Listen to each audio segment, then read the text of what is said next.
मैं आपको एक चीज़ बता रहा हूँ कि आपके पितृ पक्ष में पितृदेवता प्रसन्न हुए हों, तो कुछ चीज़ें ऐसे संकेत देते हैं जिससे मालूम पड़ जाता है कि अपने पितृ प्रसन्न हुए। आप ये चीज़ें आपके साथ हुई क्या नोट करिए। घर के दरवाजे पर काली गाय का आना। अगर काले रंग की गाय आके घर के दरवाजे पर खड़ी होती है, मैंने कहा कि गाय का पेट को पितृलोक माना जाता है। पितृलोक के देवता जो पितृलोक में रहते हैं, वैसे ही गाय के पेट में उनकी सूक्ष्म शक्ति निवास करती है। गाय के शरीर में 33 कोटि वर्ग देवताओं का निवास स्थान माना जाता है। अब ऐसे पितृवर्ग को आप देखोगे तो गाय के शरीर में निवास करती है, लेकिन विशेष काली गाय अगर आपके घर के दरवाजे पर आके खड़ी हो रही है, तो समझ लेना कि जरूर आपके जीवन में पितरों की कृपा प्राप्त हुई है।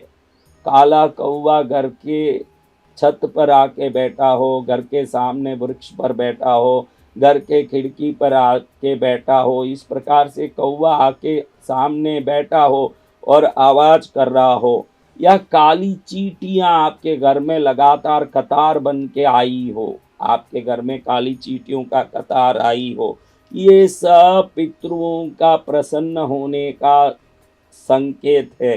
गाय का रंबाना, ऐसे कोई भी काला धोला, कोई किसी प्रकार के कपिला गाय या कोई भी रंग की गाय, विभिन्न प्रकार के गाय में कोई गाय अपने घर के सामने खड़ी होकर के आवाज करना, और घर में कोई पौधा रखे हो तो इन दिनों में वो पौधा पहले से मुरझाया हुआ हो, अचानक उसका खिल जाना, वापस उसका हरा भरा हो जाना, ऐसा कुछ हुआ हो, और सपने में आपके पूर्वजों का दादा दादी या कोई भी सपने में दिखना, और वो प्रसन्न मुस्कुराते दिखना, प्रसन्न होते दिखना, और कौवे को सपने में कुछ खाते देखना। अगर सपने में कौवा कुछ खाता दिखाई दे रहा है, ऐसा कुछ इन 12-13 दिनों में आपके साथ हुआ हो, काली गाय दरवाजे पर आके खड़ी हुई दिखी हो, कौवा सामने या छत पर आके बैठा दिखा हो, काली चींटियों का कतार चलता दिखा हो, गाय कोई भी रंग का हो रंबाता आपके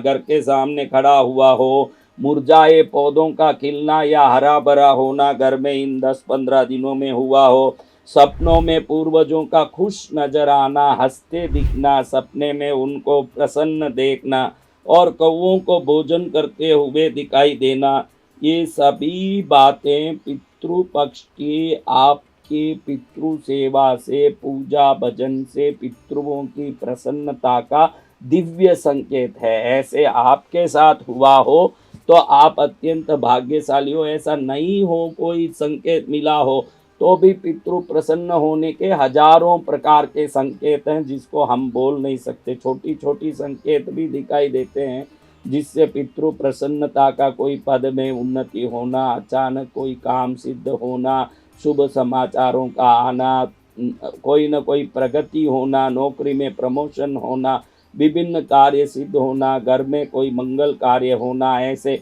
मंगल कार्य है ना, इन दिनों में कोई मंगल कार्य नहीं होता, तो मंगल कार्य है ना, वो मत सोचिए जो मंगल कार्य बोला जाता है, वो खुशखबरी को मंगल कार्य बोल रहा हूँ। कोई खुशखबरी आना, कोई न कोई शुभ समाचार आना, ये सभी बातें पितरों के प्रसन्नता का ही संकेत है। और कल मैंने बोला था कि इतने बजे तर्पण करना, इतने बजे श्राद्ध करना। कई महिलाएं ऐसे पूछने लगी हैं कि गुरुदेव क्या हम भी ये सब कर सकते हैं? महिलाएं श्राद्ध तर्पण छोड़ के अन्नदान करना, कौवे गाय को खिलाना, पूर्वजों को भोग अर्पित करना, शाम को दीपक जलाना, ये सभी काम महिलाएं भी कर सकती है। तर्पण श्राद्ध को छोड़ के शाम का दीपक भी महिलाएं लगा सकती है। और कहीं मैंने देखा लोग कह रहे हैं कि अमावस के दिन पितृ घर से निकल रहे हैं, इसलिए घर के बाहर दिया करना चाहिए, तो पितृ निकलने वालों को पितृलोक तक उजाला होता है। पितृओं को इन दियों से कोई उजाला नहीं होता, वो तो सूर्य किरणों को पकड़ के चलते हैं, और सूर्य शक्ति को ही पकड़ के चलते हैं, उसी से उनका गति है। आप ही दिया बाहर रख दोगे तो सूर्य देवता की किरण से, सूर्य मंडल की शक्ति से चलने वाले पितृ सोचेंगे कि हमको जाने का यही रास्ता दिखा रहे हैं कि हमने दिया बाहर रखा क्योंकि आप जा रहे हो, आप जाओ। वो जाने का जो उनका जाने का जो व्यवस्था है वो हमको नहीं करना चाहिए। उनको तो जाना ही पड़ेगा क्योंकि उनको 16 दिन का ही आगमन का अनुमति मिला है, तो अमावस्या के दिन भोग प्राप्त करके उनको तो जाना ही है। लेकिन कोई मेहमान जा रहे हैं, तो आप नहीं कह सकते कि आप जाओ, जाओ हमने आपकी तैयारी कर दी। उनको जाना है, वो उनकी मजबूरी है, तो हमारे दिल में उसका दुःख होना चाहिए कि हमारे पूर्वज जा रहे हैं आज और फिर लौट के कब आएँगे, ये चिंता हमारे में दिखनी चाहिए। जाने की व्यवस्था आप जाइए, हमने व्यवस्था करके रख दी, ये काम नहीं करना। किसी ने ऐसे देखा मैंने कि किसी ने बताया कि भई दीपक बाहर रखना चाहिए, आपको उस दिन दीपक घर के अंदर ही रखना चाहिए। आप कहीं भी दीपक रखोगे, तो वो दीपक उनको जो जिस प्रकार से लाभ देना चाहिए, वो लाभ देगा। मैंने कह दिया कि उनकी सद्गति के लिए और दुखी आत्माएँ दूसरी हों तो उनकी सद्गति के लिए हमको एक दीपक मंदिर में रख के आना चाहिए और एक दीपक घर के अंदर रखना। आप कोई बाहर रख दोगे तो बाहर से उजाला पितृलोक तक जाएगा, ऐसा कुछ नहीं है। घर के अंदर भी रखोगे तो दीपक जिनके नाम से रखा है, वो दीपक उनके लिए जो कर्म करना चाहिए वो कहीं भी रखोगे तो वो दीपक वो कर्म पूरा करके ही रहेगा।